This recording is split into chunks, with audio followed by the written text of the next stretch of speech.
Just go YouTube search it, and you will see it with your own eyes.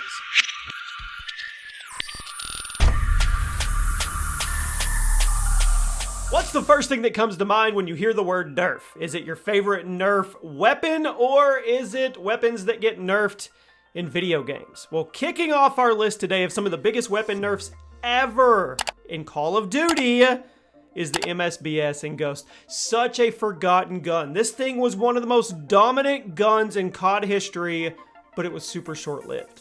What is up, everybody? Chaos here. Welcome to the COD History series. If you get anything from Scuff, make sure to use promo code Chaos. Link is in the description, whether it be merch, accessories, controllers, anything. You guys let me know you did. And sometimes a weapon in Call of Duty is just too good. It's just too good. The MSBS was a hybrid burst and a full auto assault rifle. It boasted some of the highest damage output in the entire game. And when used in burst mode, it was crazy. Well, it was actually intimidating in full auto as well.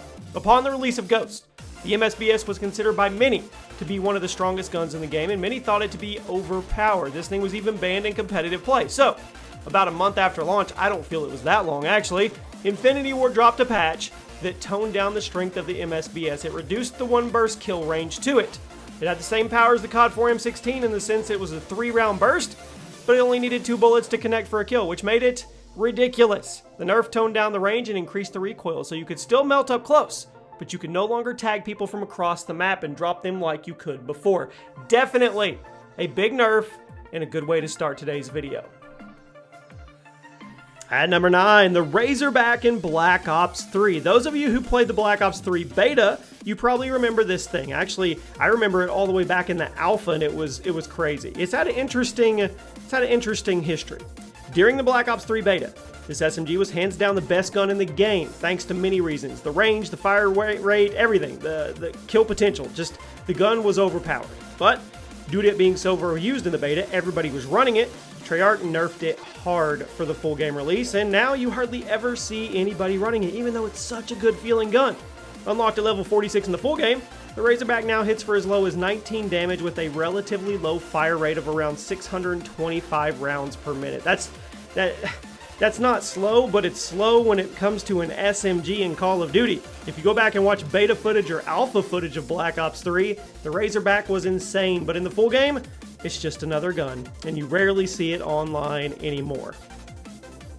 Next up is the PROTEUS in Infinite Warfare. Now technically, this wasn't so much a nerf as it was a bug fix, but it's still going to get a spot on the list today because of how ridiculous the gun was at first and how hard it was brought to its knees. For those that weren't in the loop, the PROTEUS was a shotgun sniper hybrid in Infinite Warfare that was added a little time into the game's lifespan, but when it was first added, there was something screwed up with it. It would give perfect accuracy when hip firing without losing any of its range. This meant you could go into hardcore modes and just hip fire people from across the map like a pre-patch model 1887 in Modern Warfare 2. And obviously, this wasn't intended, and it was patched out pretty quickly. But if you were a hardcore player at the time that this gun was added, you probably know how annoying it was and how warranted this patch and nerf actually was. But it makes you wonder, how the heck did this gun even get out to the public without anybody at Infinity Ward noticing such an obvious problem? Did they do it on purpose just to get some buzz going, or did the playtesters just miss this one grossly?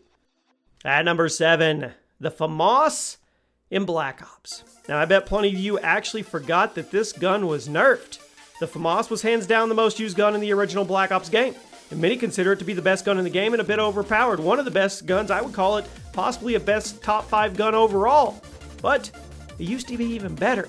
The FAMAS is a super fast firing assault rifle that hit for a minimum of 25 damage. It made it a 3 to 4 shot kill at all ranges, and it sounded like it was shooting hot, liquid metal at you. And it made it outclass assault rifles at mid-range and SMGs at close range. And on launch day, well, it didn't really have that much kick. There wasn't a lot of recoil.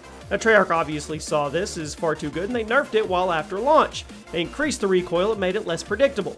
Now, obviously, this didn't reduce the amount of people spraying, and it was still arguably the best gun in the game, but if you played with the unnerfed FAMAS, it was a freak of nature.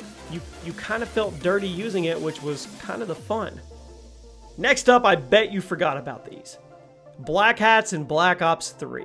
Now, they were a piece of equipment in Black Ops 2 and 3. that could be used to hijack enemy explosives, shock charges, kill streaks, stuff of that nature. In Black Ops 3, they were pretty effective on launch day. They allowed you to swap control of UAVs and even some of the larger kill streaks if you had a good line of sight and you weren't being interrupted. But as the game went on, people just stopped using them since they were always less effective than just shooting the kill streak down. And for some reason, Treyarch decided a little ways into Black Ops 3's lifespan that the BLACKHATS were too powerful and they needed to be nerfed, which effectively rendered them useless. Whereas they used to be kind of helpful in certain situations, now they're completely pointless, and you'll be hard-pressed to find someone ever use them in multiplayer at all. Maybe one of those unused pieces of equipment in the entire COD history franchise. I don't know, the Willy Pete's up there too, probably. I mean, too bad in Black Ops 4 the BLACKHATS were buffed like crazy in the form of Zero. Cracking into the top 5 today, the FG-42 in Call of Duty World War II. Now, I don't really know what Sledgehammer Games did with the FG-42 during development because this thing is nothing like its real-world counterpart. But historical accuracy aside, the FG-42 had a very stark fall from grace during the COD World War II lifecycle. Originally, it was somewhat of a slow-firing rifle, but it hit hard. It had forgiving range, and it had pretty low recoil. In fact, the gun was so good that at the first pro tournament, it was one of the only weapons players were using. Now, this obviously got Sledgehammer's attention, and they nerfed it into the ground and then dug down even a little further. They dug straight down, people. The FG-42's fire rate was dropped, the recoil was increased, and the range was made less forgiving, effectively turning it into one of the worst automatic guns in the game. Now, a lot of people didn't care much for COD World War II, so I can't blame you if this nerf went over your head, but if you were actively playing the game, you know how much this affected the competitive meta. The FG-42 went from one of the most used rifles in the game to arguably one of the worst guns. Raise your hand if you remember the Type 95 in Modern Warfare 3. I put this gun on a list of forgotten guns a while back, and I got a lot of comments talking about how I was wrong because this thing was a beast before it was nerfed. That's my point. After it was nerfed, nobody cared about it. Upon release of Modern Warfare 3, the Type 95 was stupid, and it rivaled the COD 4 M16 with stopping power. It was a 3-round burst assault rifle, and it would hit for 55 damage, making it possible to have 2-shot kills, but range wasn't too forgiving there. Shortly into the game's lifespan, Infinity Ward saw way too many people using it, so they decided to make a small change that really impacted the meta. All they did was increase the hipfire spread on the Type 95, and boom, the gun dropped popularity. Now, due to the original hipfire spread being really tight and the close range damage being so high, it was ridiculously good in any situation, as it would melt you in close quarters like an SMG, and at long range, it was devastating. But by nerfing the hipfire accuracy, Infinity Ward effectively turned the Type 95 into a niche weapon, which was their original intention. But a lot of people were upset about the nerfs, so you tell me, if you were playing Modern Warfare 3 back in the day, what did you think about this in that moment? At number 3, the infamous Model 1887s in Modern Warfare 2. Now we're getting into the big ones. Upon release, the models, they were a great shotgun. But when you put akimbo on, well, they became sniper rifles. Seriously. They could quite literally snipe people across the map, and since you had the spread of a shotgun, they were way too good. Now, I'm not actually sure what caused these things to be so strong. Maybe it was something wrong with the damage drop-off. I don't know. Whatever it was, though, the models in Modern Warfare 2 were too good on launch day, and in patch 1.07, they were nerfed hard. Now, it's still a pretty good shotgun, and using akimbo is still a ton of fun, but it was nowhere near what it was once, and it's definitely one of the biggest nerfs in COD history. And if you don't believe me, if you weren't around back then, just go YouTube search it, and you will see it with your own eyes.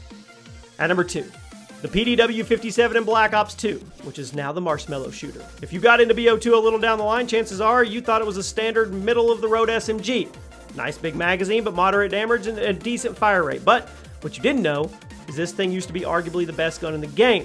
When launch day came, it had no recoil, made it a laser, and it was essentially a pocket LMG thanks to the 50-round mag, which you could crank all the way up to 65 with extended mags. People would slay out like crazy with this thing, and Treyarch, well, you know what they did. A few months after the game came out, they issued a patch that dramatically increased the recoil, reduced its effectiveness at long range, and they also made the hipfire spread wider, which effectively reduced it at close range. This nerf brought the PDW down to earth, and it opened the floodgates for the MSMC to be the new favorite gun.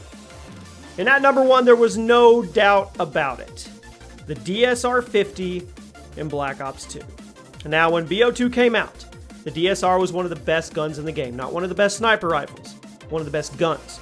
It was a bolt-action sniper that was almost always a one-shot kill, and it had a nice default scope. It had good weapon sway, the entire package. But Treyarch thought it was a little too good, and they made people not want to use other snipers, so they drastically reduced the rate of fire from 50 rounds per minute to 40. Now I know 10 rounds per minute doesn't sound like a big nerf, but for a bolt-action sniper, it's big.